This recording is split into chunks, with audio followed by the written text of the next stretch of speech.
what changes our whole life is action. Why don't we take action? Fear. What do we got to do to get ourselves to do it? We got to make sure that we push ourselves through it by making a decision. The point in which change happens is a decision. Every change in your life that you want will come from something simple, a decision. People go, what does it take to change? Decide. But you go, God sounds so simple and so basic. If it was that easy, you'd already have done it, Mr. Robbins. No, it is that easy and you're still not doing it because you are not putting yourself in a state to decide. See, a real decision is not like a preference. It's not like where you say, I'll try it and see. That's not a decision. Decision comes from Latin. It means like incision, to cut off from. Decision is when you cut off any possibility except the thing you're committed to. It's like that is it.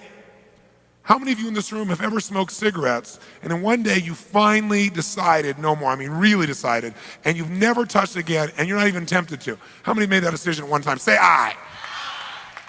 You know what a real decision is. If I came to you today and I said, would you like a cigarette? Would you go, what brand is it?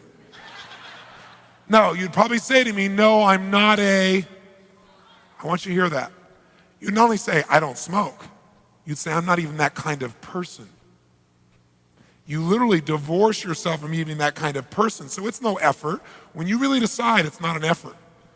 Once you've cut it off, it doesn't take effort. Deciding takes effort, but once you've decided, it's over. You don't think about it anymore. It's like it's easier to fast than it is to diet. Because when you're fasting, somebody offers you something, you don't even think about it. You go, no, I'm not eating. Right? When you're dieting, you're like, well, maybe we could have a little more. This is a little piece of cake. Not that many calories. Right? And pretty soon you're back to where you were again. So a real decision is what you got to make. When you make a real decision, life changes. But it's a real decision, you burn your bridges, you only move forward. Now, the way to get yourself there is to put yourself in state and condition it. Conditioning is this. Build the muscle. Do you do it one time? No.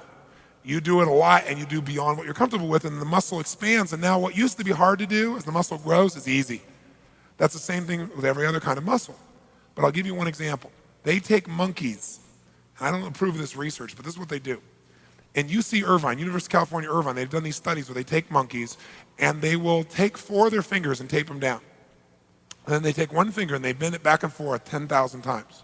And every time they bend this finger back and forth like this, use this as a metaphor. In your brain, for you to do this once, twice, you have to make connections between neurons in your brain. Neuron's a big word for nerve cells.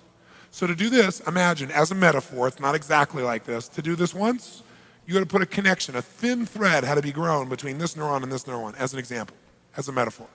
Do it again, 2 thin threads. Do it 10,000 times, and guess what? You are wired to do this. Here's the point. They untape the monkey's fingers, and what does he do constantly? For no good reason. He's wired, conditioned to do this. Now, how does this relate to you? Well, how many of you go to work the same way every day? You drive on the same on-ramp, go the same direction, get off on the same on-ramp. How many got a pattern like that? Say aye. How many have had a day when you're supposed to go the opposite direction on the freeway or the road, but you're on the cell phone and your brain is at the lunch and you get on the same on-ramp going the same direction that you normally do that's the wrong way? Say aye. You're monkeys. Can you condition yourself to feel depressed to where it feels more comfortable because you go there more often and you're wired to be there? Yes or no? Can you condition yourself to be quick to anger? Yes or no? Can you condition yourself to feeling overwhelmed at the drop of a hat? Can you condition yourself to feel loved all the time? Even if people say, I hate you. Yes, could you still feel loved? Could you condition yourself to feel happy as a consistent way of living all the time? Yes or no? But you know what? Most people don't believe that, but of course it is. It's the same nervous system. But the environment reinforces negative behavior more than positive. People go, how's it going? Oh, my life is so great. Oh, easy for you. So pretty soon you learn to go, yeah, I'm doing okay. You don't want to get too good because then your peer group would be unhappy with you because they're not feeling so good.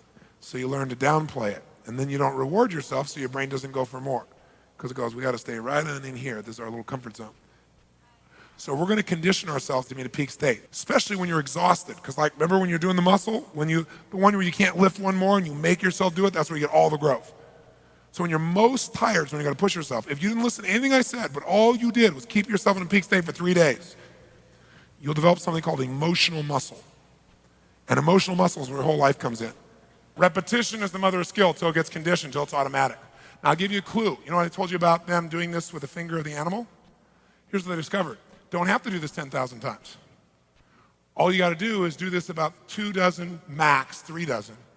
If every time they do this, they stimulate the pleasure center of the brain of the animal. And they do that literally physically by pushing a little needle in the area of the brain that creates pleasure. But what happens is when you do this, they do this and they create pleasure. Instead of 1 string, they get like 500 every time you do it with pleasure. So what happens is you can condition yourself with that pleasure, and you can get this done in a short time. It doesn't have to take you 5 years. So we want to purposely put ourselves in these peak states over and over again, not as a rah-rah session, but literally as a training tool for our human nervous system. How many follow this? Say aye. And the secret is when you don't feel like doing it, that's when you got to do it the most. Because that's when you'll get the real conditioning. But don't just do it like, all right, yes, yes, yes, yes. Okay? You got to smile and make yourself feel good while you're doing it and make it better each time.